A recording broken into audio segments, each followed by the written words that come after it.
শুভ সকাল বন্ধুরা। আজকে শ্মশান দীপালি, তাই সকাল সকাল চলে আসলাম শ্মশানে। এখন শ্মশানটা একটু পরিষ্কার করে যাব, তারপরে আজকে সন্ধ্যায় এসে এখানে মোম জ্বালাবো। এখানে আসলে আসলে মনটা খারাপ হয়ে যায়। বছরের একটা দিনই আমরা এই শ্মশানে আসি, তখন প্রিয়জনের কথা খুব মনে পড়ে। এটা হচ্ছে আমার দাদুর শ্মশান। আজকে দাদু আমাদের মাঝে নাই অনেক বছর, তো এখন শ্মশানটা একটু পরিষ্কার করে গেলাম। শ্মশান দীপালি উপলক্ষে শ্মশানগুলো বেশ সুন্দর করে সবাই পরিষ্কার করছে, যার যার শ্মশানটা। প্রচণ্ড রোদ ছিল আজকে।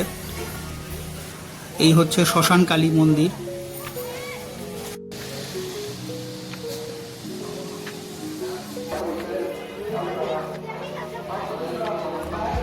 আমরা চলে আসলাম সন্ধ্যার সময়।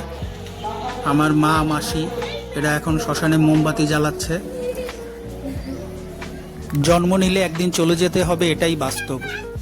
কিন্তু তারপরে ওই শ্মশান দীপালির দিন যখন শ্মশানে আসি, তখন আসলে মনটা খুব বেশি খারাপ লাগে। তখন বারবার পুরনো স্মৃতিগুলো মনে পড়ে।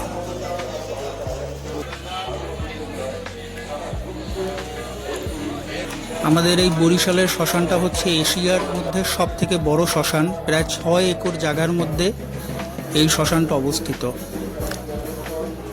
তো যার কারণে এই শ্মশান দীপালির দিন যখন সবাই শ্মশানে আসে, মোম জ্বালায়, পুরো শ্মশানটা দেখতে খুব সুন্দর লাগে এবং প্রচণ্ড ভিড় হয়। তা আমরা যেহেতু একদম সন্ধ্যার সাথে সাথে আসছিলাম, এখন তুলনামূলক ভিড়টা একটু কম, কিন্তু ধীরে ধীরে ভিড় অনেক বাড়বে। তা আমরা এখন শ্মশানে মোম জ্বালানোর পরে শ্মশানের চারপাশটা একটু ঘুরে তারপরে বের হয়ে যাব।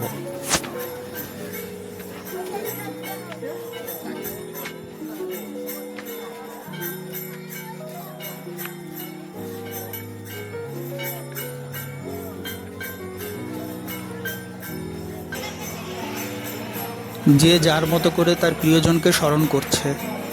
কেউ কীর্তন করছে, কেউ গীতাপাঠ করছে, কেউ বা মোম জ্বালিয়ে চুপচাপ শ্মশানের দিকে তাকিয়ে বসে আছে। আসলে আজকে সবার মনটাই ভারাক্রান্ত থাকে। এটা হচ্ছে এই শ্মশান বাড়ির মেইন শ্মশান, পুরনো শ্মশান। এখন অবশ্য এটা পাকা শ্মশান করা হয়েছে, আর এটা ছিল কাঁচা শ্মশান। তো আমি এখন সেখানেও একটু মোম জ্বালাইলাম।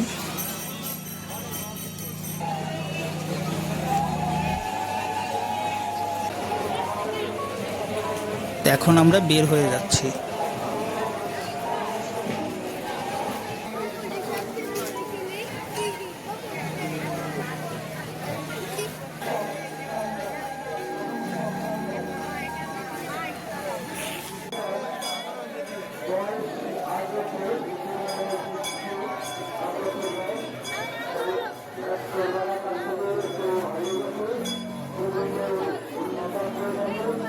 মায়ের মন্দিরে প্রণাম করে বের হয়ে গেলাম। আর বাইরে বিভিন্ন রকম খাবারের পসরা, খাবার, খেলনা, অনেক কিছু। যেহেতু প্রচণ্ড ভিড় হয়, তাই অনেক ধরনের দোকানপাট এই শ্মশানের সামনে বসে। অনেকটা মেলার মতো তৈরি হয়ে যায় চারপাশটা। আর ধীরে ধীরে ভিড়ও প্রচণ্ড বাড়ছে। তো আমরা মোটামুটি ভিড়ের আগেই আমাদের কাজ শেষ করে এখন বাসার উদ্দেশ্যে চলে যাচ্ছি। আগামীকালকে কালী পুজো, তো দেখা হবে আপনাদের সাথে আগামীকালকে ভোরে। শুভ সকাল। আজকে কালী পুজো, তো সকালবেলা ছাদে আসলাম। একদম ভোরবেলা পাখিদের ডাক, চারপাশে ছাতন ফুলের ঘ্রাণ, অসম্ভব ভালো লাগা কাজ করে এই দিনটাতে। আর এই হচ্ছে মাটির প্রদীপ, যেগুলো বানানো হয়েছে বাড়ির চারপাশে দেওয়ার জন্য। এগুলো প্রত্যেক বছরই নতুন করে বানানো হয়। আর এখানে হচ্ছে বাজার থেকে কেনা প্রদীপ রাখা আছে। যেহেতু আজকে দীপাবলি, আমরা ঘরে এই প্রদীপ দিয়ে সাজাবো। এখানে গঙ্গা পূজা দেওয়ার জন্য নারকেলের ছোলা, মোম, প্রদীপ এগুলো রেডি করা হচ্ছে।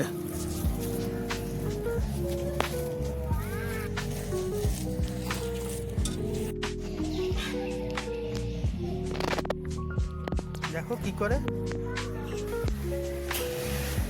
বাড়িতে মোম লাগানো হয়ে গেল, গ্রিলে, বারান্দায়, ছাদে।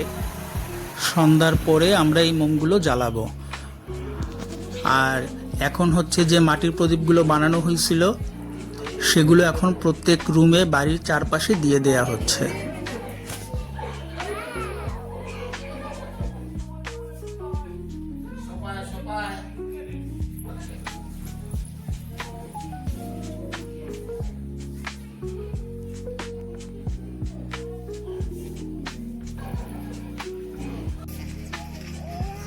এখন আমরা যাচ্ছি গঙ্গা পূজা দিতে। এই হচ্ছে আমাদের মন্দির, আর এই মন্দিরের পিছনে পুকুর আছে, সেখানেই গঙ্গা পূজা দেয়া হবে।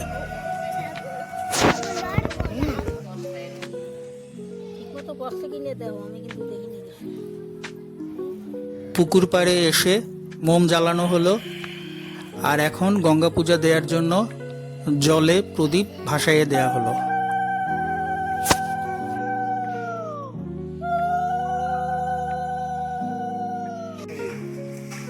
গঙ্গা পূজা শেষে এখন আমরা মন্দিরে আসলাম। এখন মন্দিরে ধূপকাঠি, মোম জ্বালাবো।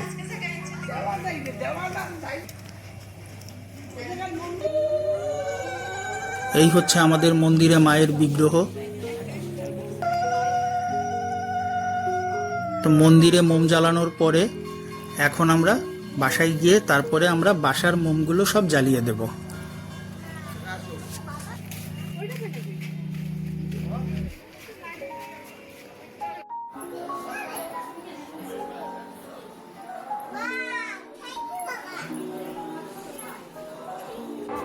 বাসায় এসে আমরাও মোমগুলো সব জ্বালিয়ে দিলাম। যেহেতু সব বাড়িতে একই সাথে মোম জ্বলছে, তাই দেখতে চারপাশটা খুবই সুন্দর লাগছে। এটা হচ্ছে আমাদের ছাদে যে আমরা মোম লাগাইছি সেই জায়গাটা।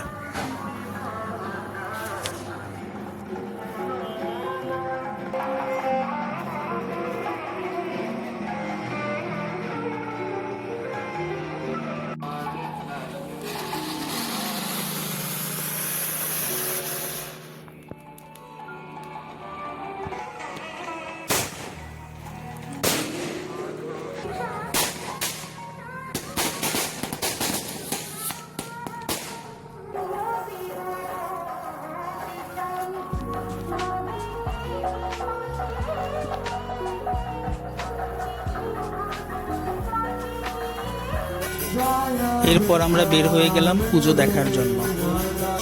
আমরা বিভিন্ন জায়গায় ঘুরে কয়েকটা পুজো দেখলাম। বেশ সুন্দর প্রতিমা, মন্দিরে ভক্তরা গান করছে।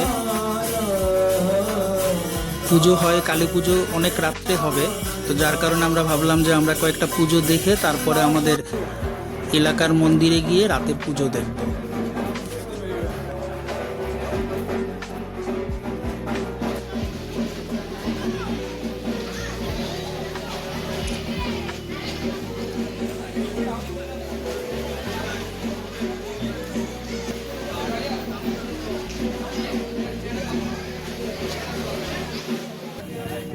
ঘুরতে ঘুরতে আমাদের ক্ষুধা লেগে গেল, তাই আমরা চলে আসলাম লুচি তরকারি খাবার জন্য।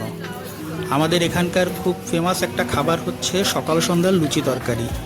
যদিও এখানে অনেক ধরনের মিষ্টিও পাওয়া যায়, তবে আমরা আজকে লুচি তরকারি খাবো এবং খাবার পরে আমরা আবার এলাকায় গিয়ে পুজো দেখব।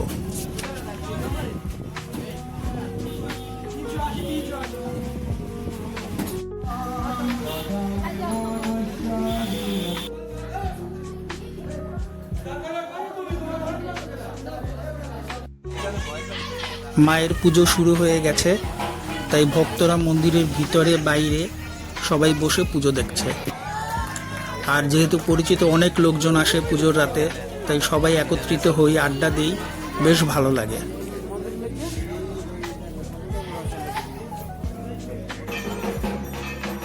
মন্দিরের সামনে অনেক মানুষ, তার মধ্যে বিভিন্ন জায়গা থেকে মানুষ আসছে, পুজো দেখছে, ছবি তুলছে।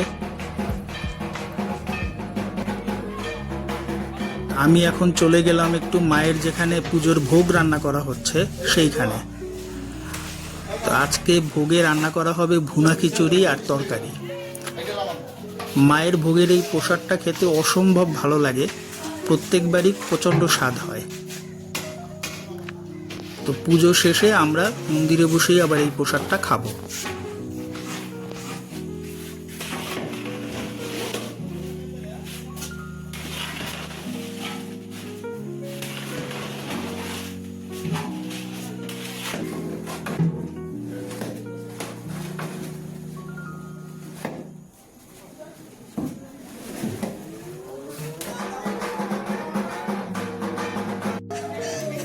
এখন মায়ের চক্ষুদান হচ্ছে। চক্ষুদানের সময় সাধারণত বিগ্রহের দিকে তাকাতে হয় না, তাই সবাই নিচের দিকে তাকিয়ে বা অন্য দিকে তাকিয়ে রয়েছে এবং মায়ের কাছে তার ভালো রাখার জন্য, তার নিজের জন্য, তার পরিবারের জন্য প্রার্থনা করছে। এদিকে ঘন্টু হাঁটাহাঁটি করতেছে। রাত যদিও অনেক, কিন্তু মন্দিরের সামনে এখনো অনেক বাচ্চারা, তারা আজকে সারা রাত পুজো দেখবে, তারপরে বাসায় ফিরবে। এখন ভোর রাত, প্রায় 4:30 মতো বাজে। তারপরও রাস্তায় এখনো বেশ মানুষ। তো পুজো শেষ হলো, আপনাদের সাথে দেখা হবে আগামীকালকে মায়ের বিসর্জনের দিন। চলে আসলাম মন্দিরের কাছে। আজকে মায়ের বিসর্জন। এই যে আমাদের বাসার পিছনের পুকুরেই মাকে বিসর্জন দেয়া হবে। মনটা খারাপ লাগছে, আবার 1 বছরের অপেক্ষা। তো মায়ের কাছে এই প্রার্থনাই করি, সবাইকে ভালো রাখুক, সুস্থ রাখুক। 1 বছর পরে যখন মা আবার ফিরবে, তখন যেন সবাই মিলে আবার এমনভাবে আনন্দ করতে পারি।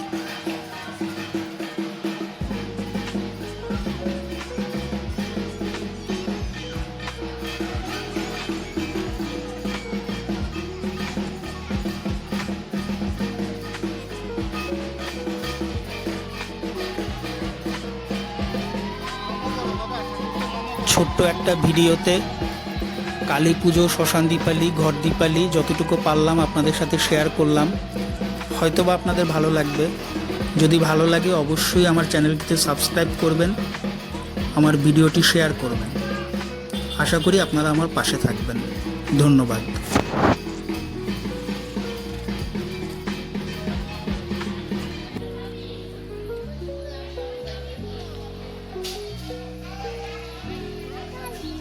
এই দেখো।